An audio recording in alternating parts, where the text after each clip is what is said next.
I worked at AFTV, I got Julian with me. We just won 2-0 against Port Vale here at Vale Park. Now, you're probably going to find some sort of smart way to say this was an entertaining game. So, was it an entertaining game? Depends what you compare it with. It really does, but I've seen a lot worse games, and the worst games are when we don't win. Yeah, but we won. Yeah, we but won. It still wasn't, a beautiful spectacle to watch. Well, I think going to watch Arsenal in a new ground, and this is my 116th ground on my spreadsheet, which I'm very happy about, and seeing them win and score 2 goals, and actually both goals were quality goals, so there's a positive for you, isn't it? Yeah, I mean, who can argue the fact that they were well worked goals? The first one, I thought he actually got the assist in the end, which was the Skelly.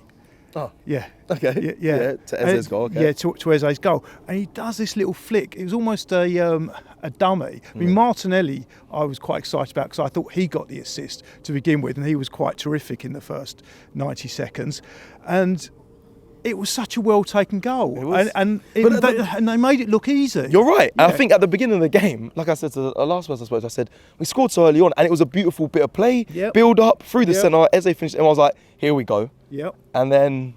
Yeah, and then we had more of a game of chess, wasn't it? Chess fun. Do you enjoy chess? Was it entertaining chess? Well, this is the thing. To enjoy chess, you need a certain level of intelligence. And yes, I do enjoy chess. So everyone that's come on here and said that it wasn't that entertaining, you're saying they haven't got a certain level of intelligence? Well, they've not got the same level of intelligence that I do for seeing things slightly differently. That there was a strategic game going on. It wasn't blood and thunder and end to end. Strategic game. It wasn't like it was Port Vale away. Like they was going side back. Yeah, it was going side, and the traditional view is that wasn't what a lot of football fans go to see. But the criticism of Arteta, what they're saying, and a lot of people have said it, and Lee was asking the guy in front of us at half time, do you think that if Arteta doesn't win something, he'll go, yeah, we've definitely got to sack him. We've got to sack him if he doesn't win something. And, what pressure is the guy under?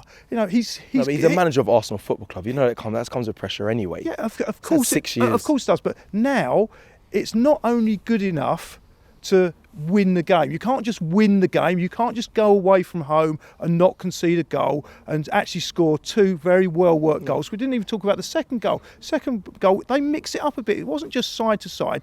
He saw the opportunity, played the ball forward. Trossard's touch was fantastic. Fantastic. And he finds the corner of the net. Yeah, I agree with this. We've got a lot of positives in there. But yes, the bits in between, which was the vast majority of the game, weren't for what most football fans go to football to see, which is end-to-end stuff and really going forward and really going for that. But then you've got to kind of look at the opposition as well. And the opposition, which I thought did really well, and that they also had 3 of their starters not playing. Yeah, I spoke about the striker on the way up here, didn't I, with you, Devontae Cole. He didn't even start. Yeah, so they didn't have their full team. And the other thing that I observed was, as I was coming in, it was a bit like sort of going back to the 80s, the old football grounds, and it looked quite dangerous getting in, and it looked... Were you scared? I wouldn't say I was scared, but it didn't seem the most salubrious surroundings. But actually, when we got in, one thing I was impressed about was the pitch, because one thing about going away to these type of places was that... Wait.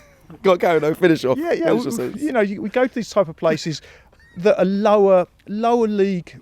It's lower league. Be respectful here. I'm respectful, but they haven't got the same money and finances behind it, and you'd expect the grounds to be a bit more ramshackle, but actually when you get in, it was good. The pitch was excellent, which I think plays into the hands of teams like Arsenal, because when you used to come away in the 80s and 90s and up to maybe 2000s, the pitches were so poor, it actually made it for a more exciting cup game, because the home team had more of an advantage because it was a leveller. So you enjoyed seeing the pitch today?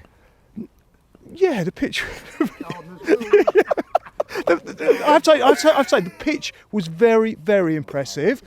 But also, part of the stadiums were impressive, but the disappointing thing was the best seats that I saw in the stadium, they weren't filling them. Yeah. So they could, one little idea for them is, you could have a slightly more expensive seats for away fans. You give them the choice. And You're doing a business plan for these lot now. Yeah, I would rather pay a little bit more, just a little bit more, and sit on the halfway line. And the seats were wasted because there was great blocks of Yeah, seats but you have empty. to. They have to do that though. They have to, because they were almost at capacity. You always know that they. Did you not notice there was 2 blocks completely empty? Yeah, by on the dugout. halfway Yeah, by the line? dugout. Yeah. Great seats. So why didn't they? Because give them you're the not allowed to. opportunity? I don't know. I think most. They're not allowed to sell the good seats. They have to sit us behind the goal where I can't really see that well.